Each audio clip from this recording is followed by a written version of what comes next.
G'day. Welcome to DNA Lives Forever, where I talk about various topics related to DNA, health, and/or biological immortality. I'm David A. Elliott, and this is the first of 3 episodes where I will be discussing genetic research into the deaths of Kathleen Folbigg's 4 children, for which she was sentenced in 2003 to a minimum of 25 years in prison. The deaths occurred over 11 years from 1989 to 1999, when the children were aged between 19 days and 18 months old, and she has been labelled as Australia's worst female serial killer. But recent genetic research indicates that at least 2 of the children most likely died from natural causes due to a rare genetic mutation which casts serious doubts on her guilt, and that this could be one of Australia's worst miscarriages of justice, with comparisons made to the case of Lindy Chamberlain, whose baby, Azaria, was taken by a dingo in 1980. I won't be discussing the evidence leading to Kathleen Folbigg's conviction here, other than to say it was based on circumstantial evidence with no direct physical evidence, admissions of guilt, eyewitnesses, etc., that would indicate she had killed her children. But before I discuss the attempts to find a genetic cause for the deaths of each of the 4 children, I will briefly describe what was considered the cause of death at the time when they died. The first and third deaths, Caleb and Sarah, were at 19 days and 10 months of age and thought to be cases of sudden infant death syndrome, SIDS or cot death. The second death, Patrick, was at 8 months of age and thought to be due to an airway obstruction with an epileptic fit, as he had been having these over the previous 4 months. Also considered a factor was possible viral encephalitis, which is an inflammation of the brain. And the last death, Laura, was at 19 months, and the cause was undetermined, but it was noted she had myocarditis, an inflammation of the heart muscle. It seems the last doctor was reluctant to make a determination of the cause of death due to the other 3 deaths, and referred the matter to police.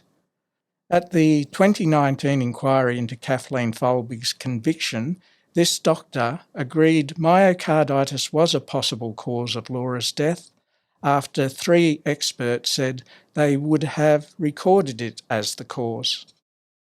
I'll now discuss the initial genetic investigations. After the second death, that of Patrick in 1991, Kathleen and her husband Craig were referred by their GP to the Newcastle and Northern New South Wales Genetics Service, now called Hunter Genetics, which is located at Waratah in Newcastle. It is actually quite normal to refer a couple to a genetics service where one or more of their children have died and the cause is uncertain. They saw a clinical geneticist, Dr. Alison Colley, on several occasions from November 1991 to November 1993. Dr. Colley states in her report provided to the 2019 inquiry, the concern was whether the boys had a genetic condition that caused or predisposed to their demise, the risk of recurrence in another child, and whether there were options to mitigate such an event recurring. During the first appointment, it was organised to obtain copies of medical and autopsy reports, as well as taking their personal and family medical history. Family medical histories are important, as even what may seem totally irrelevant and unrelated conditions could indicate a possible gene to test to see if it has an error called a mutation. This is because the same gene defect can result in different conditions for different people, as the effects of the gene may be altered by other genes and/or environmental conditions. Dr. Colley also said she consulted Professor Bridget Wilkin for her expert advice. After Sarah was born in 1992, she was referred to a respiratory specialist. Dr. Colley states, a sleep monitor was arranged and urine sample for metabolic screen was sent to Professor Bridget Wilkin at the Oliver Latham Laboratory in Sydney. Then, after Sarah's death, she states she discussed the event and subsequent investigations that had been arranged with my colleague, Dr. Matt Edwards. Following this, she states, I had discussed the situation with Professor John Christodoulou, metabolic specialist at Westmead's Children's Hospital, to ensure there wasn't any further metabolic investigations indicated. Clearly, nothing was found, but at the time you had to decide the specific genes that might be involved, and then test for any known mutations.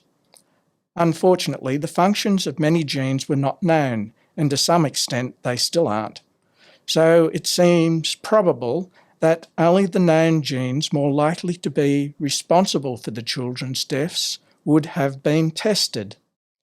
At this point, as a personal aside, I'll just mention that as part of my studies from 2002 to 2004 for my Masters in Genetic Counselling, I had regular contact with Matt Edwards and met with John Christodoulou and Bridget Wilkin on a number of occasions, especially whilst conducting my research for my thesis through Hunter Genetics and the Children's Hospital at Westmead.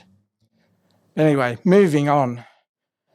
Matt Edwards was also one of the 91 people described in the media as eminent scientists who endorsed the 2021 petition to the Governor of New South Wales to pardon Kathleen Folbigg.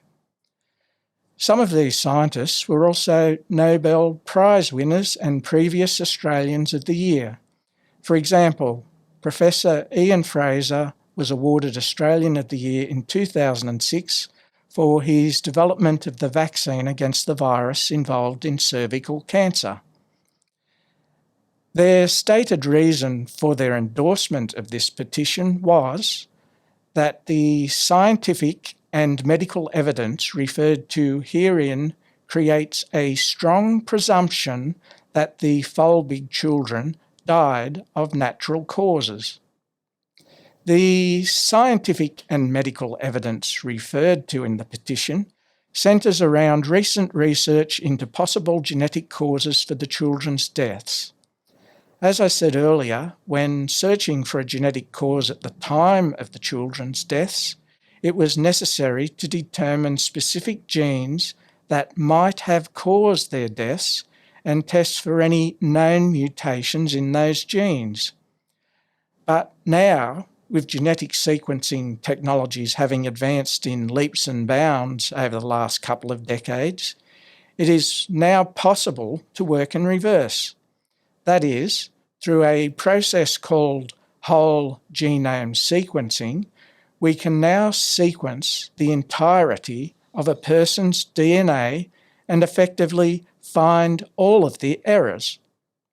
It is then a matter of looking at the genes where the errors occurred and determining which, if any, of those genes could have caused the children's deaths. Consequently, it is possible to find even very rare or even unique genetic mutations. In 2019, this process for analysing the DNA of Kathleen Folbigg and her 4 children began. But I will leave discussion of this and the results for my next episodes. And this brings us to the end of this episode of DNA Lives Forever. I hope you enjoyed learning about the background and attempts prior to Kathleen Folbigg's conviction to find a genetic cause for the deaths of her 4 children. If you like this episode, make sure you follow DNA Lives Forever to listen to the next episodes on this topic and hear me talk about other interesting topics related to DNA, health, and/or biological immortality.